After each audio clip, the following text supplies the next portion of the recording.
getting to the point where he's starting to love the deer being walking around and not having a clue in the world he's there. Like, yeah, that's a lot of fun of it. It's the art, the skill of hiding out where they don't know you're there.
Here we go, episode number 2 of Full Armour Outdoors. They say hunters go through different phases in their hunting life. Starts off, most guys go out, they just want to shoot anything that walks by. Then you transition into, I want to be a little bit more particular and start shooting at a certain age of deer. That's where most of us are. As you can see in these 2 previous videos, what happened, these deer were within 10 yards, had no idea I was even there. One of them even came up to the ladder and was kind of sniffing it. And that's just a lot of joy, is being out there in God's world with them and they don't even know. I mean, where you are in the woods with them is like their bedroom. They know everything about that living place just like you do your house. If something's out of order, you know it. So just the challenge of getting that close and them not even knowing it is such a true blessing to enjoy. Next we got a hunt that I had on a beautiful, crisp, clear evening, hardly any wind going on. Had to get down early that night because we had a friend that had a basketball game in town that we wanted to go see. So had to get down 15-20 minutes early before legal light was done. So as I was getting everything put up, I hear that familiar crunching in the leaves. And wouldn't you know it, there was a deer on its way. So the main camera was already put up. I had a GoPro going, had a Tacticam, going on my bow, and let's just see if I can close the deal.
monster of the woods.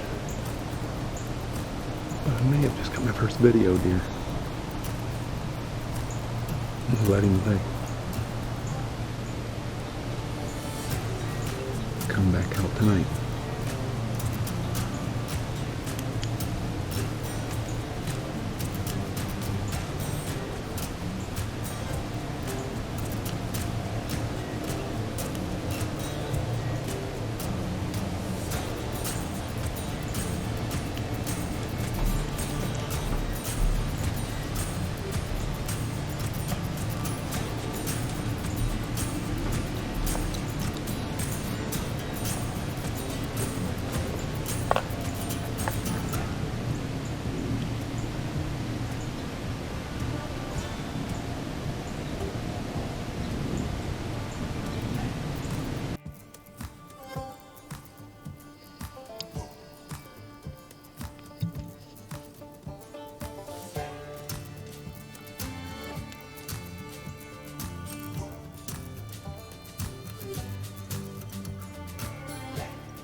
Monster of the woods. But I may have just got my first video deer. I'm gonna let him lay. Come back out tonight. As you can see, I was pretty excited to get my first video deer. You know, I had the Tacticam going, I had the GoPro going, the main camera was put up, but everything was working perfect. Deer walked out, gave me a 25-yard shot, which should be a pretty easy one.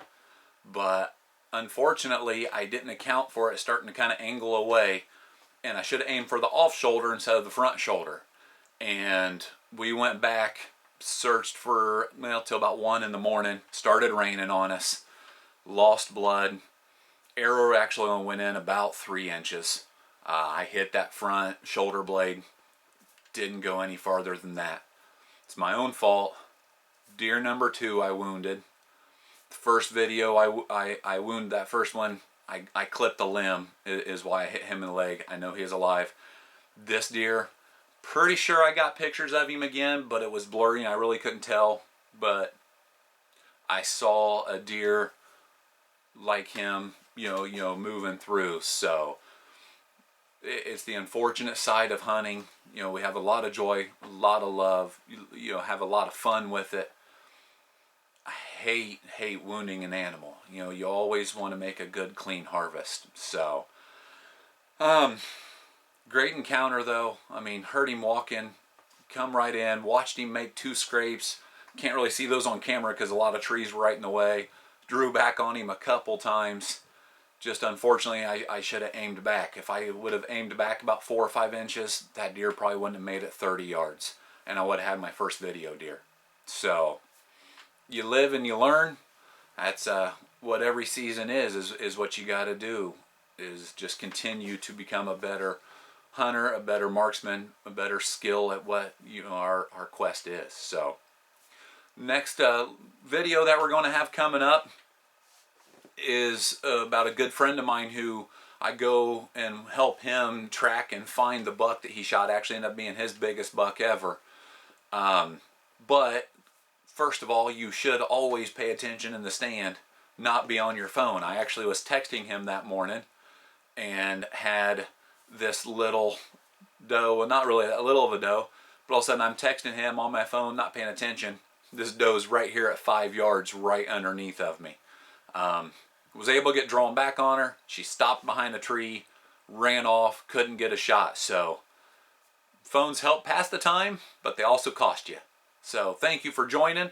Once again, like I said, just get out and enjoy God's world because it is a beautiful place we live in.